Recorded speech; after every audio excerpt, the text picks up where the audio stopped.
മാണ്.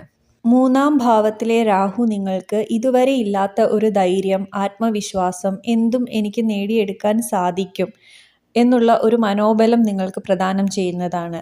ഈ ഒരു ട്രാൻസിറ്റിൻ്റെ തുടക്കത്തിൽ നിങ്ങൾക്ക് ചെറിയ ചില ഡിലേയ്സ് ഒക്കെ ഉണ്ടാകാം നിങ്ങളുടെ കാര്യങ്ങൾക്ക്. പക്ഷേ ഒരു ജൂലൈ അല്ലെങ്കിൽ ഒരു ഓഗസ്റ്റ് ഒക്കെ ആകുമ്പോഴേക്കും ആ ഡിലേയ്സ് ഒക്കെ മാറി നിങ്ങളുടെ കാര്യങ്ങൾ സക്സസ്സിലേക്ക് വരുന്നതായി കാണാം. നിങ്ങളുടെ ശത്രുക്കൾക്ക് മേൽ വിജയം കൈവരിക്കുന്ന ഒരു ടൈമാണിത്. പുതിയ വാഹനം വാങ്ങാനോ അല്ലെങ്കിൽ പുതിയ വാഹനം ഗിഫ്റ്റായിട്ടൊക്കെ കിട്ടാനോ, അതുപോലെ തന്നെ നിലവിലുള്ള വീട് വിട്ട് കുറച്ചുനാൾ മറ്റെവിടെയെങ്കിലും നിൽക്കാൻ അവസരം ലഭിക്കുന്ന ഒരു ട്രാൻസിറ്റാണിത്. സോഷ്യൽ മീഡിയ, സെയിൽസ്, മാർക്കറ്റിംഗ് മേഖല വഴി നിങ്ങൾക്ക് ഗെയിൻസ് വന്നു ചേരുന്ന ഒരു ടൈമാണിത്. അതുപോലെ തന്നെ ഇളയ സഹോദരങ്ങളിൽ നിന്നും നിങ്ങൾക്ക് ഗെയിൻസ് ഒക്കെ ഉണ്ടാകാം. പക്ഷേ സഹോദരങ്ങളിൽ നിന്നൊക്കെ നിങ്ങൾക്ക് നേട്ടങ്ങൾ ഉണ്ടാകുമെങ്കിലും അവരുമായിട്ടുള്ള ബന്ധം നല്ല രീതിയിൽ കൊണ്ടുപോകാൻ നിങ്ങളുടെ ഭാഗത്തുനിന്നും കൂടി ഒരു എഫേർട്ട് എടുക്കേണ്ട ഒരു ട്രാൻസിറ്റാണിത്.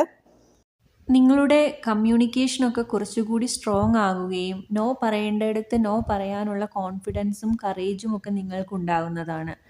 കാരണം ഇവിടെ നിങ്ങൾ ആത്മീയമായി ഒരുപാട് ഉയരുന്ന ഒരു ടൈമാണ്. ദൈവത്തെ അല്ലെങ്കിൽ ദൈവീകമായ കാര്യങ്ങളെപ്പറ്റി അറിവുകൾ നേടാൻ നിങ്ങൾ ശ്രമിക്കുന്നതാണ്.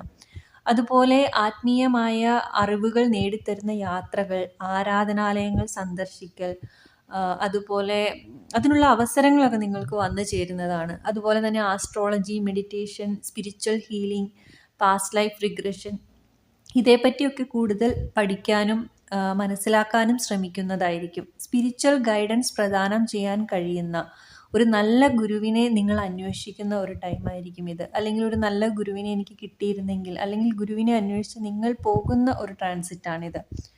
വിദേശത്തൊക്കെ സെറ്റിൽമെൻറ്റ് ആഗ്രഹിക്കുന്നവർക്ക് അതിനൊക്കെ സാധിക്കുന്ന ഒരു ട്രാൻസിറ്റാണിത്. വലുതും ചെറുതുമായ ഒരുപാട് യാത്രകൾ ചെയ്യേണ്ടതായും വരും. ഇതുവരെ നിങ്ങൾ നേടിയ ആത്മീയമായ അറിവുകളൊക്കെ ഒരു കഥയിലൂടെ അല്ലെങ്കിൽ ഒരു ഉദാഹരണത്തിലൂടെ നിങ്ങൾ മറ്റുള്ളവർക്ക് പറഞ്ഞു കൊടുക്കുന്ന ഒരു ടൈമായിരിക്കും ഇത്. ഇവിടെ വിദ്യാർത്ഥികൾക്ക് പഠനത്തിൽ ഒരു ബ്രേക്ക് വരാൻ ചാൻസ് ഉണ്ട്. പക്ഷേ റിസർച്ച് ഓറിയൻറ്റഡ് ആയിട്ട് പഠിക്കുന്ന വിദ്യാർത്ഥികളാണെങ്കിൽ, അതായത് PhD അല്ലെങ്കിൽ